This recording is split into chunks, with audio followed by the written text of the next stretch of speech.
la carta de San Pablo a los romanos: hermanos, no debáis nada a nadie, sino es el amaros mutuamente, pues el que ama al prójimo cumple la ley. Porque no adulterarás, no matarás, no robarás, no levantarás falso testimonio, no codiciarás. Y todo otro, cualquier mandamiento, se encierra en esta sola palabra: amarás a tu prójimo como a ti mismo. El amor del prójimo no obra el mal. Por eso la plenitud de la ley es el amor. Nos ponemos de pie para escuchar el Evangelio según San Mateo. En aquel tiempo, subiendo Jesús a la barca, le siguieron sus discípulos. Y he aquí que un gran movimiento se apoderó del mar, tanto que la barquilla era cubierta por las olas. Él, sin embargo, dormía. Y se acercaron a él sus discípulos y le despertaron diciendo: Señor, sálvanos, que perecemos. Y les dijo Jesús: ¿por qué teméis, hombres de poca fe? Levantándose entonces, imperó a los vientos y al mar, y se hizo una gran tranquilidad. Y los hombres se admiraron diciendo: ¿quién es este que hasta los vientos y el mar le obedecen? En el nombre del Padre, y del Hijo, y del Espíritu Santo. Ave María Purísima.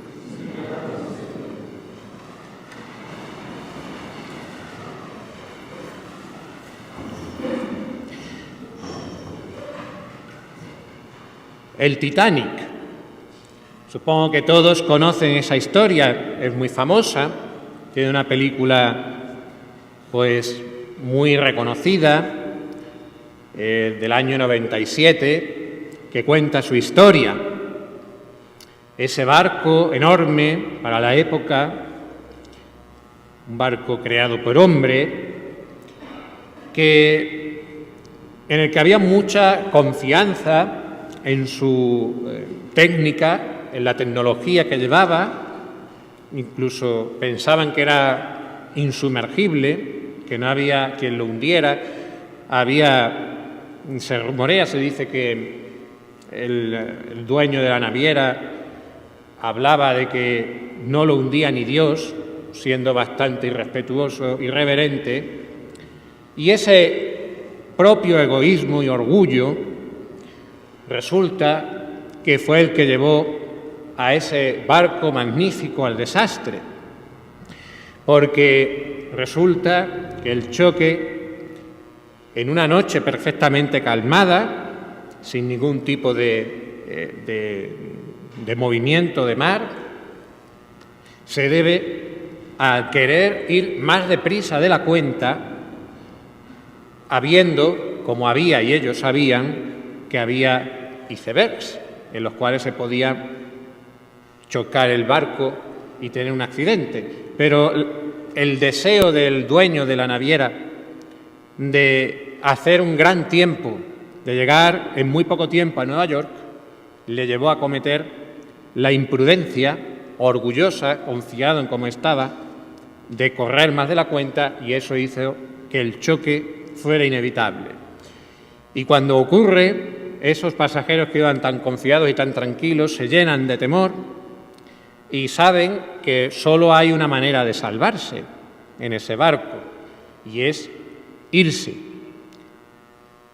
Quien pudo alcanzar un bote salvavidas se salvó. Quien no lo alcanzó se hundió en el agua, se murió de frío porque el agua estaba helada y murió de hipotermia. Todo esto para que comparemos ese barco creado por hombre, capaz de hundirse y del cual hay que huir cuando empieza a hundirse, con la barca de Jesús. ¡Qué diferente es!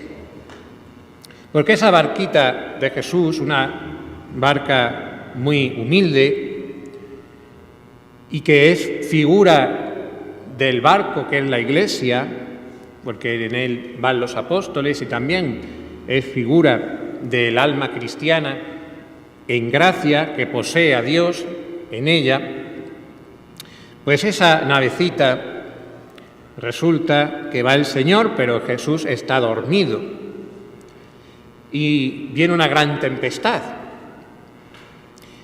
una tempestad tremenda, un gran movimiento de agua, dice el Evangelio.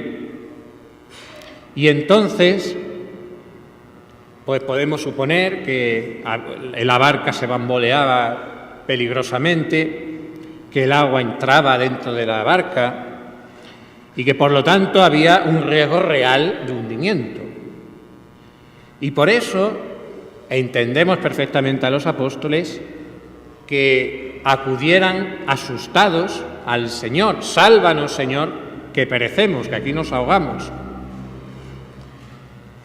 Y el Señor, al despertar, resulta que les reprocha a los apóstoles: ¿por qué tenéis miedo, hombres de poca fe?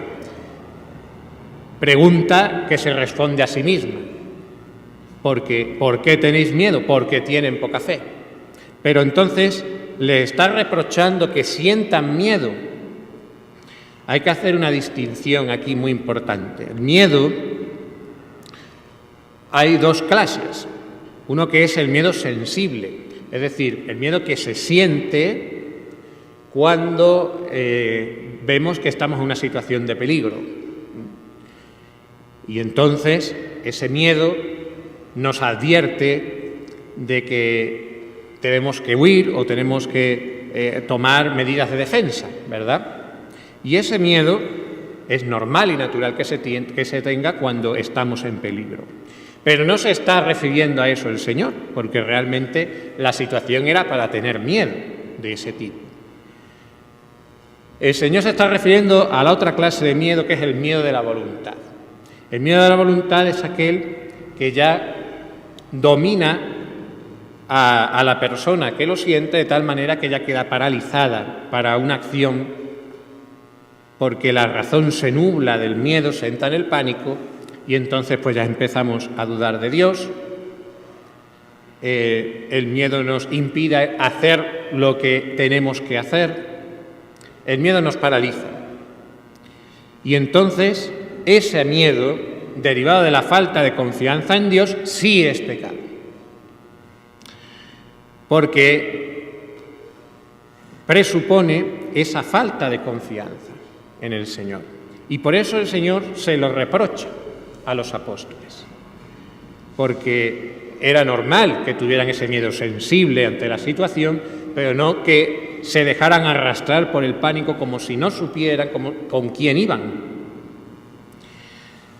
Por eso esta escena evangélica nos habla de toda la historia de la Iglesia realmente, y a menor escala también de la nave que es cada alma cristiana.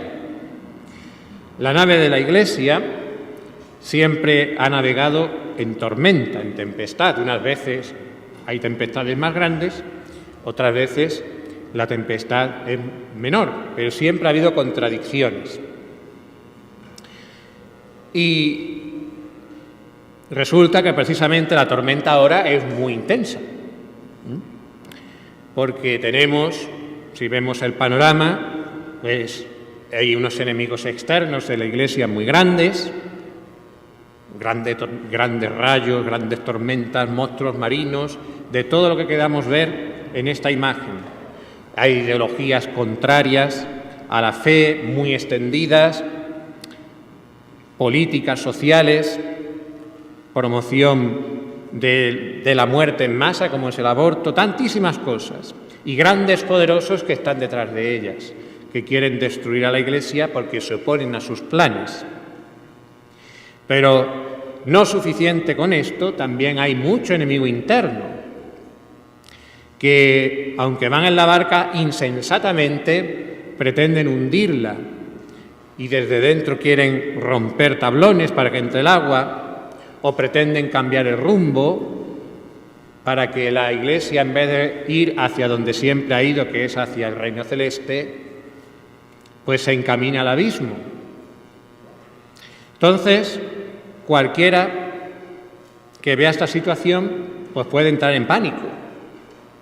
Porque claro, después de eso, además de los sabotadores, además de los monstruos marinos y de la tormenta, luego vemos muchas cosas. Vemos gente que le da igual estar en el agua que estar en la barca. Es decir, gente que ha perdido la fe y se piensa que da igual estar en pecado que no estar en pecado, y que por lo tanto estar en el agua que te estás arriesgando a que te coma el tiburón, el monstruo marino que toque, pues no es peligroso. Y eso, viendo que hay tanta gente en peligro de ahogarse o de que le coman, pues eso nos puede asustar, ¿verdad? Luego también hay gente que son negacionistas, pero no del COVID, sino de que haya tormenta y de que haya monstruos y de que haya ningún problema. ¿Y qué problema hay? Si pues, el tiempo está estupendo, hay una primavera, un día primaveral. Y eso también es un problema porque es contrario a la verdad, es evidente que hay crisis. Y luego también hay otros que quieren salvarse como se salvó la gente del Titanic. Es decir, esto se hunde, nos vamos, nos largamos de aquí, esto se va a hundir. Vamos a hacernos una barquita propia y nos vamos a ir, por nuestra propia cuenta. No queremos saber nada de esta barca que se está rompiendo a trozos. Y esa última, pues tiene un gran problema, y es que solo en una barca está Jesús, que es su iglesia. Y si nos vamos en otra barca, en esa barca no está Jesús. Y al final esa barca se va a hundir, porque no tiene la garantía de Jesús de que no va a prevalecer el infierno sobre ella. Entonces, ¿qué hacemos nosotros, viendo el panorama en cuanto a la iglesia? ¿Desesperar? ¿Pensar que todo se va a hundir?